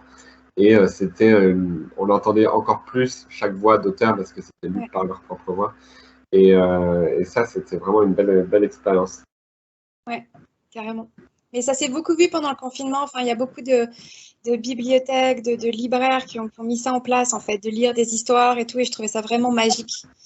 Ouais. Sophie, tu voudrais rajouter quelque chose? Peut-être qu'on va demander à Charlotte s'il y a des questions parmi le public, parce que sinon, on en a encore plein des questions à poser. Mais voilà, Sophie, si tu voudrais revenir sur la lecture à voix, je trouve ça hyper intéressant. Oui, bah, écoutez, moi, de mon temps, en 1992, Daniel Pénac, dans Comme un roman, préconisait déjà la lecture aux ados. Ça avait été déjà une source d'inspiration, je pense, pour pas mal de monde. Donc, c'est sûr que cette question... Mais je crois que de toute façon, c'est comment on arrive à multiplier une logique de l'offre. Moi, je suis très attachée à ça parce que je pense que on a pendant longtemps, on a peu assumé une littérature de l'offre. On a beaucoup été dans une littérature de la demande, c'est-à-dire répondre à la demande, particulièrement des ados. Toujours cette idée que voilà, il faut surtout pas, pourvu qu'ils lisent, voilà, il faut absolument les faire lire. Et on s'autorise très peu. Et je trouve qu'en plus la tendance actuelle, à la fois du marché, mais aussi parfois de la lecture publique, de cette idée que voilà, on regarde les chiffres, de lecteurs, etc. Et donc, cette idée d'aller dans le sens d'une demande. Or, elle est importante, cette logique-là, mais elle doit absolument être équilibrée avec une littérature de l'offre. Et donc, des lectures de cette nature, mais aussi des propositions, et qui vont se faire par d'autres biais. Moi, j'ai bien vu, en tant que maman d'ado, totalement happée par les séries, et donc qui est dans une logique un peu boulimique, où on va chercher des séries à la bibliothèque quasiment avec la brouette, et moi essayant de laisser traîner des choses, et puis étant quand même pas trop mal positionné pour faire des propositions et des offres, en tout cas ayant de la matière, ça n'a pas marché. Et c'est quand, voilà, de l'extérieur, un professeur d'ailleurs, il faut le signaler, au collège, fait lire Xavier Laurent Petit, et puis là, il y a la découverte d'une écriture, tout d'un coup, c'est autre chose, et hop, c'est le déclic qui nous permet à nous, après, voilà, d'abreuver, de faire des propositions. Mais ce déclic-là, effectivement, il faut être en capacité de l'offrir selon de multiples biais. On n'a pas parlé de l'importance aussi des réseaux, des blogs, de lecteurs, et Tom et Nathan, vous pourriez largement en parler, c'est aussi ça. C'est une de nos prochaines questions. On attendait de voir s'il y avait beaucoup de questions de la part du public, mais du coup, j'en enchaîne juste. Ça me fait penser à la collection chez Nathan, la multi-texte, où on peut, court toujours, où on peut lire, on peut écouter, on peut mettre un QR code et avoir encore une autre lecture du livre. Ouais, non, c'est super en fait ce qu'on offre aux ados aujourd'hui, c'est fabuleux. Alors moi, je vais juste vous montrer mes 5 incontournables. On fera un petit point avec Charlotte sur les questions et sinon, on a prévu cette fameuse question sur les réseaux parce que quand on était jeune, ça n'existait pas et je trouve ça génial en fait, vu que ça remplace carrément le manque des médias. Alors, moi, c'est ma liste. Ça a été dur, hein. Du coup, mon chouchou absolu qui m'a complètement bouleversée, qui j'y pense encore dès que je vois un arbre. Nous sommes l'étincelle, Vincent Fillon, PKJ 2019. Donc, il est en poche depuis peu. Tu dois y penser souvent, du coup. Ouais, tout le temps. Mili Vodovic de Nastasia Rugani aux éditions Mémo. Et c'est aussi en poche chez Gallimard Jeunesse. Et du coup, c'est sorti en 2018. Alors là, vous m'excuserez, c'est des épreuves non corrigées, mais c'est pareil, c'est un livre tellement dingue. Je te plumerai la tête, Claire Mazard, Syros. J'ai noté la date, je crois que c'est 2020. Voilà, je te plumerai la tête. Et le dernier, que tout le monde doit lire absolument, Féline, gros coup de claque, Féline, Stéphane Servant, Rouergue, 2019. Voilà, ça c'était mes 4 incontournables. Il y en a plein d'autres, hein, bien sûr, mais voilà, c'était les 4 essentiels. Du coup, Charlotte, qui a manié le chat avec perfection, tu as des questions qui ressortent ou pas? Sinon, on enchaîne avec Anne-Pascal. Deux petites questions. Alors, la première, c'est est-ce qu'il y aura un deuxième tome pour Enquête d'un grand peut-être? Alors, on nous pose beaucoup cette question depuis qu'il est sorti. Il y aura sans doute, alors pas un tome 2 complet avec que du nouveau, mais on fera sans doute au moins une réédition avec de nouveaux thèmes, avec de nouveaux livres, parce que évidemment, comme on l'a dit, la littérature ado est en constante évolution, mais pas tout de suite. Il faut d'abord qu'on dorme un petit peu. Ouais, quand même. Et ça viendra. Et puis il y a aussi le temps de laisser un peu de 3-4 années entre les deux éditions pour qu'il y ait aussi vraiment du neuf à apporter, quoi. Mais il y en aura sans doute. Et avant qu'il y ait une autre question, je voulais juste faire un petit mot. Il y a quelqu'un, Alice, je crois, qui a fait un très gentil mot dans le chat sur la nouvelle que j'ai écrite dans le livre. Donc merci beaucoup. Et sur la suite, on a aussi d'autres projets qu'on développe en même temps. Mais en effet, sur la réédition, n'hésitez pas d'ailleurs à nous écrire, à échanger avec nous, parce qu'on est vraiment friand des retours pour la suite. Enfin, la réédition sera encore plus... On a hâte. Et Sophie, est-ce qu'il y a un autre projet de ton côté? Alors, non, moi, j'ai déjà tout mis. Il y aura forcément des réactualisations. Après, là, je viens juste d'achever un travail avec la journaliste Raphaël Bott, où on a fait un guide qui est tout à fait complémentaire de celui-ci, qui s'appelle 100 grands livres pour les petits, qui va de 0 à 12 ans et qui là est vraiment des critiques un peu nourries. Donc, à mon avis, ça va être tout à fait complémentaire. Donc, il y aura sûrement des moyens quand même de continuer à faire des propositions et à enrichir le regard sur la littérature jeunesse. Il y a de quoi faire. Il y a toujours de quoi faire. Il faut libérer. Et sinon, j'ai une autre question. Alors, moi, je suis bibliothécaire jeunesse et ça devient compliqué de choisir justement comment bien choisir un livre et comment savoir trier le bon du mauvais. C'est tout un programme. Je ne sais pas qui veut commencer à répondre. S'entourer, il faut se faire aider. Oui, pardon, j'ai coupé la parole. Mais... Non, vas-y. Je t'en prie. On n'est pas seul. Il y a d'abord des libraires qui sont certainement le partenaire essentiel. Alors, il faut pouvoir, hein. Il faut que le fonctionnement de la bibliothèque le permette, mais c'est vrai que le libraire est vraiment le partenaire essentiel du bibliothécaire dans sa capacité justement à déjà faire une sélection très très resserrée par rapport à la masse de livres qui paraissent. Bien sûr, consulter les blogs, les préconisations aussi d'organes officiels comme la Revue des livres pour enfants qui a beaucoup évolué, qui a aussi maintenant des rendez-vous très très en amont de l'actualité éditoriale pour faire des présentations de livres par genre. Et puis, quand même, moi j'observe aussi que une mutualisation sur ce travail-là d'acquisition par le biais de comités de lecture.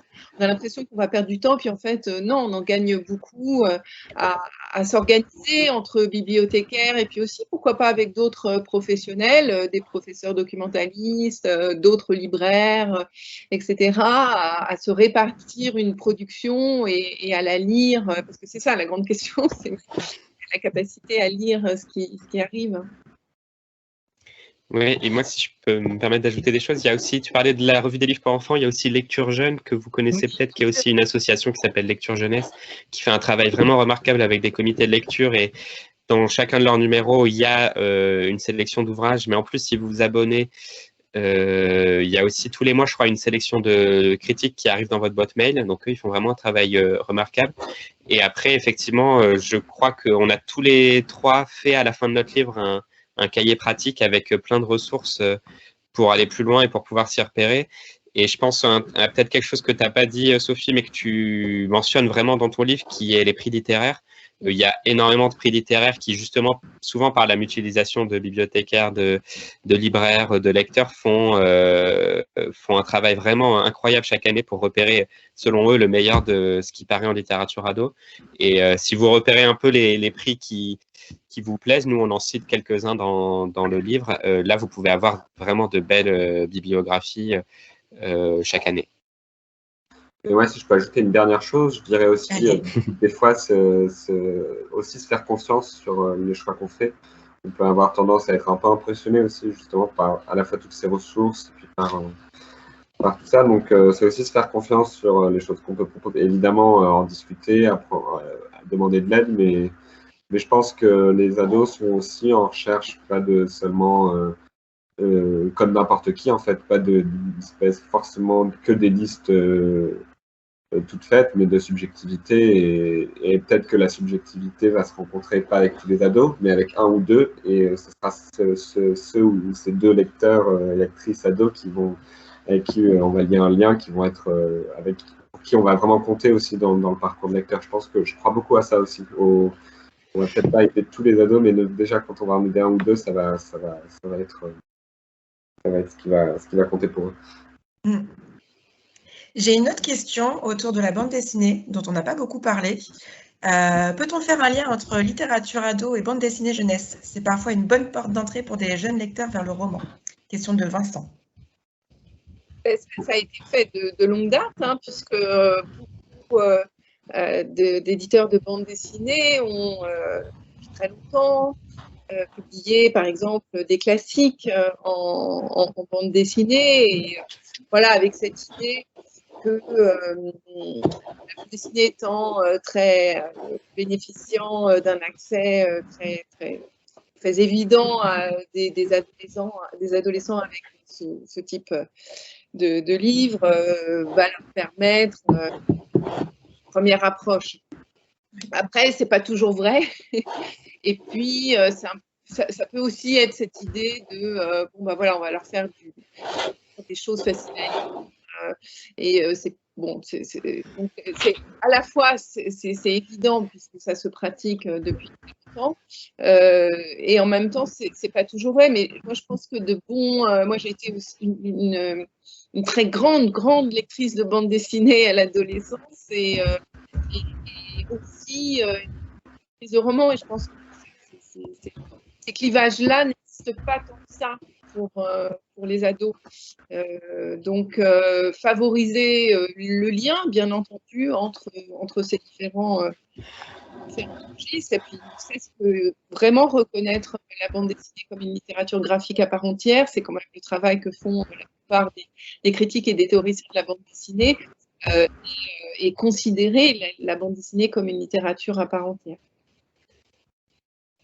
Tom, Nathan, je ne sais pas si vous voulez rebondir.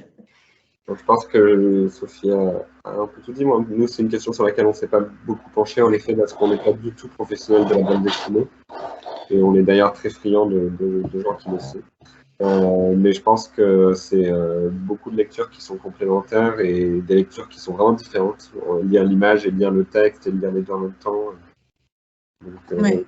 Mais je pense que je rejoins Sophie. D'accord. Allez, vos derniers coups de cœur en littérature jeunesse ado, c'est quoi? Moi, il y en a deux que j'ai lus cet été qui viennent de paraître. Alors, il y en a un qui paraît dans 2 jours, je crois, ou aujourd'hui peut-être. C'est Nos jours brûlés de Laura Nsafo, aux éditions Albin Michel Jeunesse. Je ne sais pas où est-ce qu'il est, je ne l'ai pas ici pour vous montrer, mais il y a une très très belle couverture si vous voulez aller voir. Et c'est un roman de fantasy, c'est un premier roman de fantasy. Elle avait déjà écrit des romans avant, et elle est notamment connue pour avoir écrit des albums chez Cambourakis, notamment Comme un million de papillons noirs, qui est un roman, un album jeunesse sur une petite fille afro qui a honte de ses cheveux. Et là, elle livre un roman donc de fantasy, mais qui s'inspire de mythologie, de croyances et aussi de légendes africaines. Et du coup, ça donne un univers de fantasy qui est vraiment hyper original en littérature ado, qui apporte vraiment de la diversité, qui apporte vraiment quelque chose de nouveau. Alors, c'est un premier tome assez introductif, donc je pense que la suite sera encore meilleure parce que je lui trouvais quand même quelques comment dire, faiblesses narratives, mais pour l'univers, si vous avez des ados lecteurs de littérature ado, de fantasy, pardon, ado, je pense que ça va vraiment leur plaire, quoi. Et le deuxième, et dont je vais parler juste rapidement, qui est dans la sélection du prix Vendredi d'ailleurs, c'est si je me trompe pas, j'espère que je dis pas de bêtises, c'est le nouveau Éric Pessan, comment il s'appelle, La gueule du loup, à l'école des loisirs. Qui est un texte très fort, avec une écriture vraiment puissante, resserrée, et un thème assez difficile, mais qui, moi, m'a beaucoup marqué. Et l'histoire se passe en plus pendant le premier confinement. Je pense qu'on va avoir de plus en plus de textes qui se passent pendant le confinement. Et je trouve que ça apporte un cadre tout particulier qui fait que le lecteur peut assez facilement s'identifier au héros avec des problématiques qui lui étaient proches assez récemment, mais avec un vrai thriller qui met une belle claque émotionnellement. Ça donne envie. Moi, si je peux enchaîner sur la sélection prix Vendredi, je rejoins tout à fait pour Olympe de Roque d'Or, qui est un roman qui a été écrit par François Place et Jean-Philippe Arouvignaud, deux pointures de la littérature jeunesse. Et quel plaisir de les suivre dans cette espèce de course-poursuite un peu féministe et de KPDP sur les traces de Olympe de Roque d'Or. Moi, j'ai été complètement embarqué, quoi. On commence le premier chapitre et hop, on peut plus le lâcher, quoi. Pour le coup, un espèce de roman page turner, c'était vraiment c'en est vraiment un. Et puis avec cette malice des deux auteurs qu'on leur connaît dans leur production jeunesse, et là on sent, en fait, on s'amuse tellement à le lire qu'on sent qu'ils ont dû s'amuser à l'écrire ensemble. Et je trouve qu'il y a un très beau mélange de leurs écritures, tout en sentant un peu leur petite patte à chacun. Enfin voilà, moi c'est vraiment un de mes derniers coups de cœur. Sophie? Je vais continuer en tant que juré. Après, voilà, on a 10 livres qui soit sont sortis récemment, soit vont paraître. Donc c'est sûr qu'on est dans les dernières, dans la production actuelle. Donc moi, j'approuve complètement tout ce qui a été dit. D'ailleurs, j'assume très très bien l'intégralité de cette sélection, de ces 10 titres. Alors peut-être un livre dont j'ai pas forcément repéré qu'on en avait beaucoup parlé, mais je sais pas, ça m'a peut-être échappé, mais le livre de Isabelle Pandazopoulos, Parler comme tu respires, j'ai trouvé très très beau, sur une jeune ado, vraiment le parcours semé d'embûches, très compliqué, en même temps extrêmement intéressant, complètement hors des clichés d'une ado atteinte de bégaiement, qui rappelle un peu d'ailleurs le schéma du livre de Pessan dans la compréhension et la découverte d'un secret de famille. Et j'ai trouvé que c'était un texte à la fois extrêmement sincère, généreux, avec une capacité, et ça, tout le monde n'y arrive pas, à avoir vraiment tous les personnages, les parents, les amis, etc., très incarnés et pas du tout stéréotypés. C'est-à-dire qu'on a vraiment des personnalités, y compris dans les personnages secondaires. Donc, j'ai trouvé ce livre vraiment très fort. C'était l'une vraiment des dernières lectures, très, très belle lecture. Ben, merci pour ces coups de cœur. Ça donne envie. J'ai une autre question de Isabelle qui demande si vous serez présent à Montreuil pour la journée pro. Alors, oui. Et Nathan et moi, on vient juste de signer pour un petit stand au salon de Montreuil. Donc, nous serons là tout le long du salon sur notre stand au Grand Marché.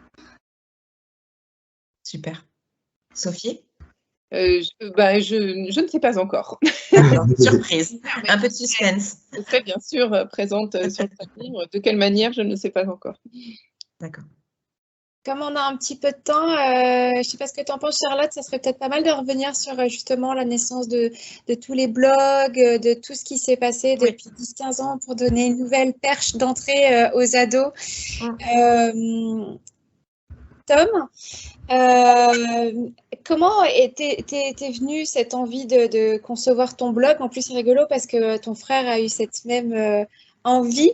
Du coup, mais après, vous n'êtes pas les seuls, hein, il y en a plein qui sont montés ensemble. Mais voilà, cette énergie de parler de littérature ado sur Internet.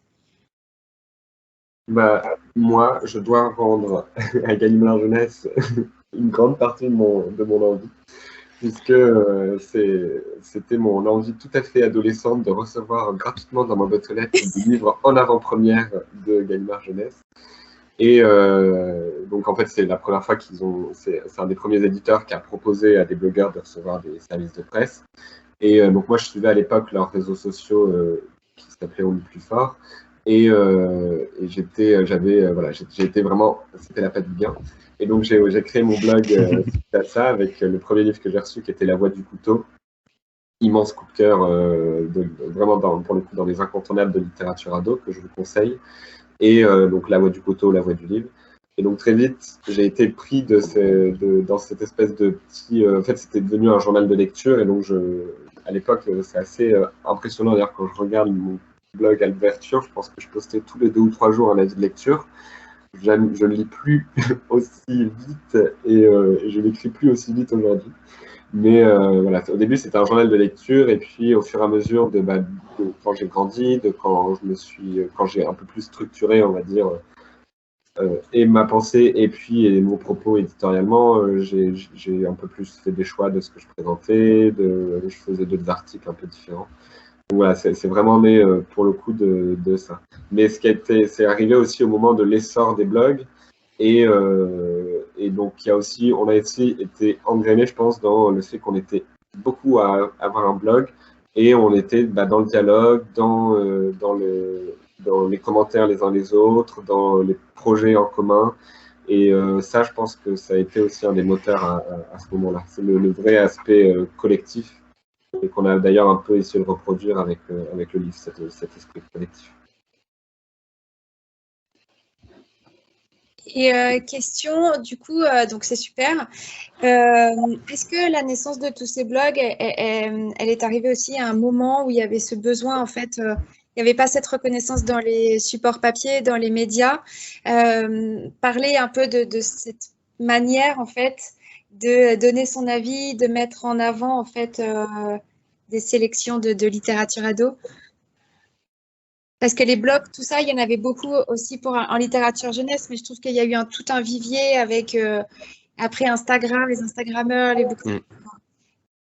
Je pense qu'il y a aussi eu, je parle plutôt en termes de littérature ado, mais en littérature ado, c'est assez symptomatique aussi de la manière dont les ados se partagent des choses entre eux. Généralement, quand ils sont fans d'un univers, d'une fiction, de quoi que ce soit, ils aiment le partager avec d'autres ados et souvent ils se fédèrent autour de ça dans des clubs ou dans des discussions privées, etc. Et en fait, les blogs, les réseaux sociaux ont permis de faire ça à grande échelle sur Internet et ont aussi permis à des lecteurs qui étaient, alors nous, avec Tom, c'était pas tellement le cas parce qu'on était tous les deux, mais qui étaient seuls peut-être dans leur collège ou dans leur classe à lire, qui n'avaient pas d'amis lecteurs, d'aller trouver d'autres lecteurs sur Internet. Je pense que l'une des incarnations les plus fortes de ça, c'est évidemment Harry Potter, avec des communautés énormes qui se sont créées sur Internet pour partager des avis, pour partager des théories, pour explorer la suite de la saga, pour partager des choses sur le film. Ça a été une incarnation vraiment très forte de ce phénomène de blog. Et qui s'est associé évidemment, comme tu le disais Stéphanie, à la possibilité de trouver des conseils de lecture d'une littérature qui peut-être n'était justement pas mise en avant dans d'autres supports plus classiques. Et après, c'est, je pense, en fait, l'incarnation digitale et à grande échelle du pouvoir du bouche à oreille, qui est que, en fait, là, les lecteurs parlent à d'autres lecteurs. Jusqu'ici, je pense qu'on avait plutôt l'habitude de passer par des prescripteurs, de passer par la presse, etc. Alors que là, on a directement le conseil d'autres lecteurs et pour peu qu'on trouve sur un blog ou sur une chaîne YouTube le lecteur qui correspond à nos goûts, on a quelqu'un qui va nous aider à choisir des livres parmi justement tout ce qui sort chaque jour. Donc je pense que c'est aussi ça que ça permet tout simplement. Et est-ce que vous, Sophie, Tom, Nathan, est-ce que vous regardez vous-même aujourd'hui? Est-ce que vous avez des blogs de référence? Bon, je pense que vous avez une pile à lire sur la table de nuit assez colossale. Mais est-ce que vous aussi, ça vous arrive en fait de suivre des blogs, d'écouter des conseils d'autres professionnels que vous à travers les blogs, les chaînes Insta? Oui, bon, moi je m'incline devant l'expertise de Tom et Nathan sur ces questions. Après, oui, bien sûr, après, j'ai pas un ou des blogs en particulier. J'essaye de très très largement balayer toute cette actualité, mais de toute façon, ce serait impossible de tout suivre. Mais c'est vrai que j'aime beaucoup aussi suivre certains blogs, peut-être personnellement plus sur l'album ou des choses comme ça. Mais bien sûr qu'on a aujourd'hui une grande richesse et puis une qualité d'écriture. On est quand même passé d'un temps où on avait des blogs qui étaient un peu faits comme des fiches de lecture au collège, résumé 1, résumé 2, ce que j'ai aimé. Et aujourd'hui, on a vraiment des formes d'expression critique. Moi, je suis très, très attachée à l'écriture critique. J'ai aussi fait des formations et je continue à faire des formations sur, voilà, qu'est-ce que l'écriture critique? C'est une écriture à part entière qui est absolument stimulante, très, très intéressante et qu'on valorise assez peu en tant que telle, d'ailleurs. Mais on sent que ça évolue et il y a des moyens de continuer à se former. Et puis d'ailleurs, beaucoup de bibliothécaires aujourd'hui, de libraires, développent le blog de la bibliothèque, le blog de la librairie. Donc, il y a une masse et c'est vrai que c'est assez intéressant parce que ça vient apporter à une sphère médiatique officielle, on va dire, ou institutionnelle qui bon, n'a pas encore complètement pris toute la mesure, même s'il y a des journalistes absolument remarquables chez Télérama, Raphaël Bott, Lire, Le Monde, etc. Il y a déjà des choses qui se développent, là encore, parce qu'il y a des personnalités qui portent ces questions dans des rédactions où c'est pas toujours facile pour eux. Il faut quand même reconnaître le travail qu'ils mènent aussi. Ouais. Non, mais bravo à eux, c'est vrai. Moi, Il y a tellement de production, comme disait Tom tout à l'heure, avec cette surproduction, tout ça, que plus on en parle et mieux c'est, je trouve. Enfin, et moi, j'aime beaucoup un blog, c'est Sophie, avec ses stations de métro. Oui. Je trouve ça sympa parce que en fait, ça emmène d'autres lectures, d'autres pistes avec des branches, des ramifications comme ça, comme des correspondances où on passe d'un genre à l'autre. Ouais. Non, il y a plein de blogs hyper intéressants. En blog, j'aurais aussi cité celui-ci, en effet, de Sophie, qui est vraiment intéressant. Et un lecteuriste à proposer à des ados, il y a Le Souffle des mots, Audrey, qui a une chaîne YouTube qui est très suivie et qui, elle, pour le coup, a vraiment ce don-là de parler aux ados et même à des pré-ados ou des ados très jeunes. Et il y a aussi Arthur qui a un compte Instagram qui s'appelle l'ado accro au livre, qui a aussi de belles chroniques, des jolies photos, tout ça. Enfin voilà, c'est Instagram. Et en dernière proposition, Nathan a fait une petite liste à un moment dans le chat, j'ai vu. Et puis j'ai vu quelqu'un réagir aussi avec Cordelia. Mais si vous cherchez voilà, des lectures aussi plus dans ce qui est représentation, inclusivité et tout, il y a plusieurs blogueurs et blogueuses qui font ça. Donc Cordelia. Et je pense aussi à un très beau blog qui s'appelle la Rainbow Tech. Donc là, c'est vraiment une ressource de références LGBT en littérature ado, mais pas que.